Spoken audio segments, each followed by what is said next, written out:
I've gotten a lot of questions in the past why I'm such a big Even Hunter fan, how I would make the deck better, things like that. I made a video on it before where I kind of just rambled more than anything.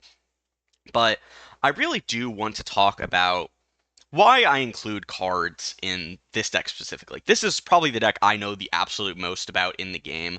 I don't want to say that I'm an expert because obviously someone else could probably just as well play as many games and then do as well with it. But I'm pretty good at the deck. I've hit top 300, top 200 with Even Hunter in metas where it's very hostile to the deck. So I know what I'm doing, right? So I want to go down the list of why I included the cards I included, just as a little discussion, as a follow-up to today's video. Mainly just because I like talking about Even Hunter. It's my favorite. It's one of my favorite decks ever.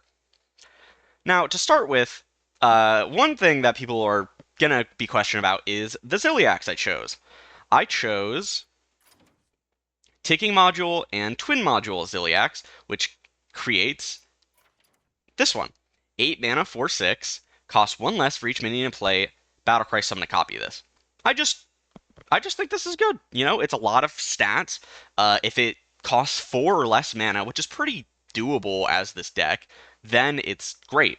If you're playing against even Shaman, especially, zombies will trigger killing a totem, and then you have 4 bodies from the zombies on board that makes your Zilliax cost a lot less. You can have Zilliax on like turn 3, turn 2 sometimes, depending on, the board state. It's just really powerful. Now, I'm going to work my way down, or up, actually. I think that'll be more fun. Of course, you're running Genn. He's the whole point of the deck. He gives you the 1 mana hero power. You press the button basically every turn that you can, and he's just very powerful. Tavish, again, incredibly powerful legendary hero card. The secrets you get are very impactful. There's very few that are genuinely bad. It's kind of just snakes. Everything else has its use. Sometimes, you really want open the cages. Like if you have wild seeds on board, it's actually really, really consistent because the wild seeds will proc first. Other than that, open the cages just lets you build a board. Then of course explosive, zombies, motion denied to kill through ice block. It's just very powerful. And then to top it all off, you have a very sweet synergy with all the hero power cards and summon pet because you can Garrison Commander to get more pets, you can Felfire Deadeye to make it cost less, and you can Sing Along Buddy to get 2 pets for each hero power. It's just very fun. Of course, as well, topping off the really powerful 6 mana legendaries that Hunter has access to is Aggramar. He gives you card draw, he gives you damage, he gives you taunts all at once sometimes. Incredibly flexible card. There are usually you're taking draw then damage then taunt, but there are some games where you want the taunt. Against say Kingsbane Rogue, you definitely want the taunt first. It's just very powerful. And then Deadeye, or not Deadeye, sorry, Frenzied Felwing. Of course, it's just 0 mana 3/3, very powerful. E.T.C. E.T.C is one of those cards that lets you get around deck building restrictions, and it's very powerful in this deck. You have Flare, Aim Shot, and Loatheb. Those are cards you can't usually run. Flare helps you get around secrets. Aim Shot gives you more damage, lethal outs, especially with Sing Along Buddy, because it synergizes with Sing Along Buddy. It makes Aim Shot into 3 mana, deal 7 damage with your hero power, which is just good. Then your hero power deals an additional 4, so that's 11 damage. Very good.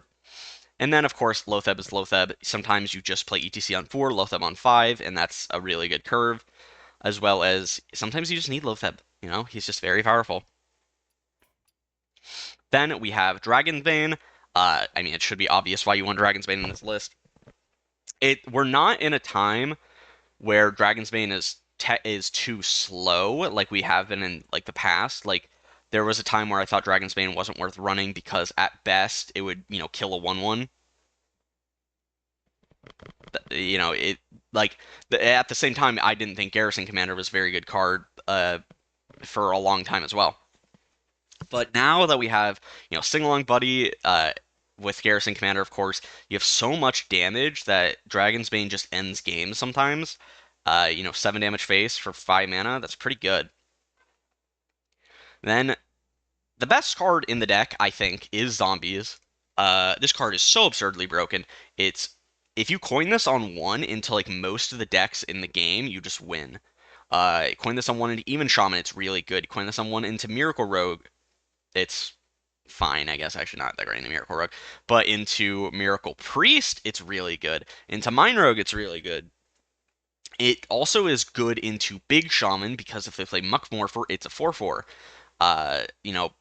Obviously, if you hit like Glug, that's really good to kill Glug. But if you hit Thunderbringer, yeah, you're kind of pissed. But or Neptulon, but if you hit Walking Fountain and Glug, that's best case scenario. Wandering Monster, just generically one of the best secrets Hunter has ever had, but it's especially powerful right now because as of the current meta, one of the best decks is Miracle Druid, which you can't beat with bees, you can't beat with snipe. However, you can beat with Wandering Monster because the whole purpose of that Druid deck is that it gets, 40, 50 attack from the 0 mana, like, Forbidden Fruit spell, and then it hits you in the face. But they can't do that if you have Wandering Monster up. So Wandering Monster goes from being, a good anti-aggro card to also being a good anti-Miracle Druid card. Spirit Poacher, just a lot of stats for 2 mana. Sometimes you get sometimes you coin Spirit Poacher on one, you get either the Rush Fox, which is really good, you get the Bear, which is really good as a 2/5 taunt, or you get the Weapon, which is, the worst one. I will still say Stag is still the worst, but sometimes you just need that weapon into, slower decks, and it's very powerful. And of course, the entire reason that we can even play Even Hunter right now is Sing Along Buddy. 2 mana, 1/4, your hero power triggers twice. This gives you so much damage. You play this on 3 hero power, you can actually play Felwing with nothing on board. And that's 4 damage. And it's 4 damage every single turn that you press the button as long as Buddy is on board, which means it's 8 damage every turn with Garrison on board. That is so much damage. Hunter has never actually had access to this much early game damage. Ever, I don't think, in Wild. From burn damage, just never. Hunter's finally a burn class, and it's so nice. Then, of course, Phase Stalker, the whole reason that you can even run Secrets really is Phase Stalker. You cheat them out of your deck, you have a good body 2/3.